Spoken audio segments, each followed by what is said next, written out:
Welcome friends. आज आम भग्नांश विषय पढ़ा। भग्नांश भग्नांश कहले आम गोटे जिनस को जिते प्रकार भाग करवा तार प्रति भाग को गोटे गोटे अंश कहुए।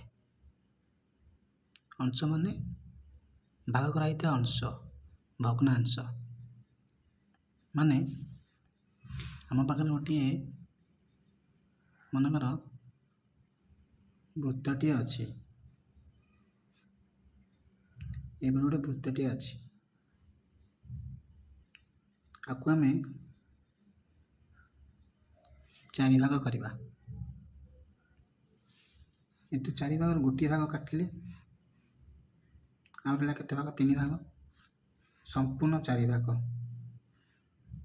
यार अर्थ 1/4 अंश चारि भाग रु गोटे भाग। यदि आउ गोटे भाग आम काटिदवा ताले आपको कह 2/4 अंश।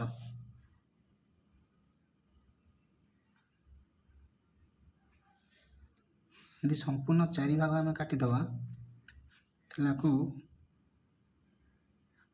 4/4 अंश अर्थात 1 हो। ताने संपूर्ण 1 हो गले चारि भाग रु चारि भाग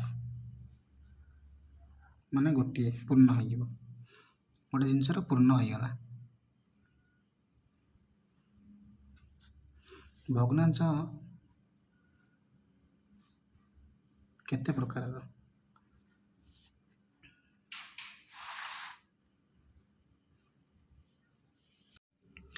भग्नांश केते प्रकार प्रथम प्रकृत भग्नांश तापर अप्रकृत भग्नांश तापर मिश्र भग्नांश तापर एकक भग्नांश। प्रथम पढ़ा प्रकृत भग्नांश कौन।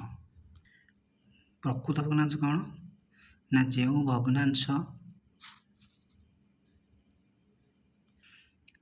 प्रकृत भग्नांश जो भग्नांशर लब्ध सान और हर बड़ हुए ताको प्रकृत भग्नांश कहुए।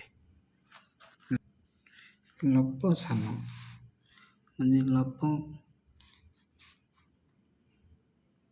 3/5 4/8 तो लब्ध है किए 3 है लब्ध 5 है हर 8 है हर 4 को लब्ध कहुए।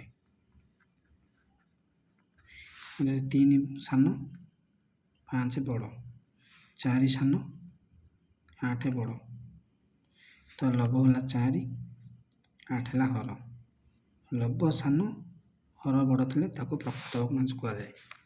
जपरिक 10/15 16/20 यहीपरि अनेक गुड़िया भग्नांश नहीं पारिबा।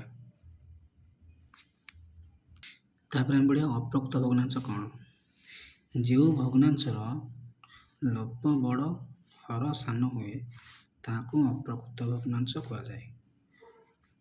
लब्ध बड़ कहले मनकर 8/5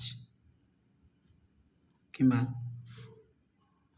6/2 किंबा 5/2 4/3 यहीपरि भाव में लब्ध बड़ हर सान उपरटा लब्ध तलटा हर लब्ध बड़ थी हर सान थे अप्रकृत भग्नांश हो। तुम चाहिए अनेक गुड़िया उदाहरण नहीं पार। तापर बढ़िया मिश्र भग्नांश। मिश्र भग्नांश कौन ना गोटे पूर्ण संख्या गोटे प्रकृत भग्नांश जोग हेले मिश्र भग्नांश हुए। गोटे पूर्ण संख्या माने ମନେକର ଗୋଟେ ପୂର୍ଣ୍ଣ ସଂଖ୍ୟା ହେଲା 2, 2ରେ କେତେ ମିଶିବ? ଗୋଟେ ପ୍ରକୃତ ଭଗ୍ନାଂଶ ମାନେ 4/6। ଗୋଟିଏ ପୂର୍ଣ୍ଣ ସଂଖ୍ୟାରେ ଗୋଟେ ପ୍ରକୃତ ଭଗ୍ନାଂଶ ଯୋଗ ହେଲେ ମିଶ୍ର ଭଗ୍ନାଂଶ ହୁଏ। ଯେମିତିକି 2 ପୂର୍ଣ୍ଣ 4/6 এইটা ହେଲା ମିଶ୍ର ଭଗ୍ନାଂଶ। ମିଶ୍ର ଭଗ୍ନାଂଶ ବୁଝିଲା? ମିଶ୍ର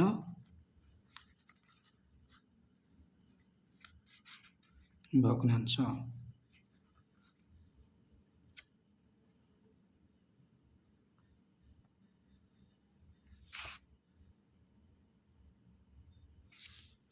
ସେହିପରି ଆଉ ଗୋଟିଏ ମନେକର ଗୋଟେ ପୂର୍ଣ୍ଣ ସଂଖ୍ୟା ହେଲା 3, 3ରେ ଆମେ କେତେ ଯୋଗ କରିବା?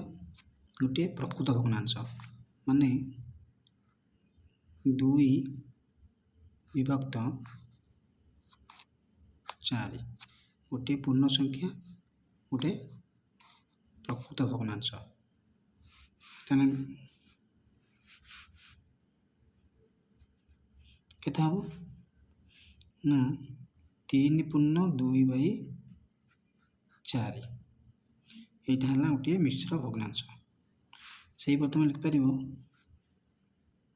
1 ପୂର୍ଣ୍ଣ 2/3, 2 ପୂର୍ଣ୍ଣ 3/5, 5 ପୂର୍ଣ୍ଣ 2/4 ଏମିତି ଅନେକ ଗୁଡ଼ିଏ ତୁମେ ମିଶ୍ର ଭଗ୍ନାଂଶ ଲେଖିପାରିବ। ବୁଝିଲା? ତାପରେ ଆମେ ପଢ଼ିବା ମିଶ୍ର ଭଗ୍ନାଂଶକୁ କିପରି ଅପ୍ରକୃତ ଭଗ୍ନାଂଶରେ ପ୍ରକାଶ କରିବା। ମିଶ୍ର ଭଗ୍ନାଂଶକୁ କିପରି ଅପ୍ରକୃତ ଭଗ୍ନାଂଶ ପ୍ରକାଶ କରିବା। ମନେକର ଗୋଟେ ମିଶ୍ର ଭଗ୍ନାଂଶ କ'ଣ ନା 4 ପୂର୍ଣ୍ଣ 2/6 ମିଶ୍ର ଭଗ୍ନାଂଶ। ଆକୁ ଆମେ ଅପ୍ରକୃତରେ କିପରି ପ୍ରକାଶ କରିବା ନା ପ୍ରଥମେ ହରକୁ 4ରେ ଗୁଣିବା 6 × 24, ତାପରେ ଲବରେ ମିଶାଇବା 24 × 2 = 26, 26 ବାଇ ହର କେତେ ଅଛି 6, 6 ଲେଖିବା ତାପରେ 26/6 এইটা ହେଲା କ'ଣ ନା ଗୋଟିଏ ଅପ୍ରକୃତ ଭଗ୍ନାଂଶ।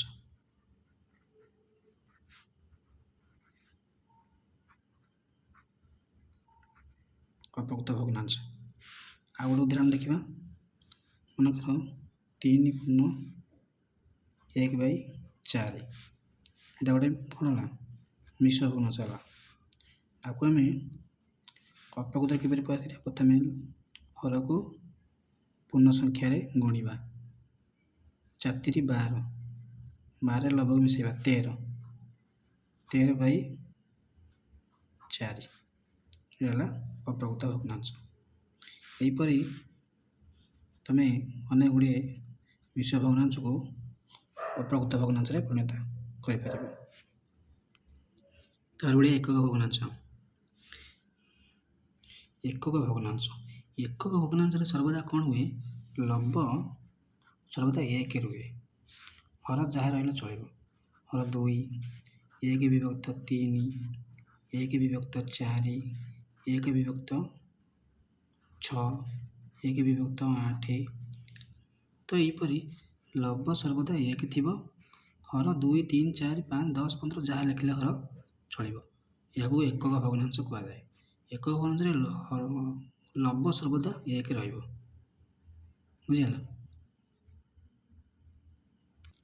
ଏହିପରି ଭାବରେ ଆମେ ଆଗକୁ ପଢ଼ିବା ସମଭଗ୍ନାଂଶ, ସମହର ଭଗ୍ନାଂଶ, ଭଗ୍ନାଂଶରେ ଯୋଗ ବିୟୋଗ, ଭଗ୍ନାଂଶରେ ଗୁଣନ ହରଣ। ସେଥିପାଇଁ ଆମକୁ ନେକ୍ସଟ କ୍ଲାସରେ ଅପେକ୍ଷା କରିବାକୁ ପଡ଼ିବ। ତେଣୁ ଦୟାକରି ଚ୍ୟାନେଲଟିକୁ ସବସ୍କ୍ରାଇବ୍ କରନ୍ତୁ ଏବଂ ଲାଇକ୍ କରନ୍ତୁ। ଧନ୍ୟବାଦ।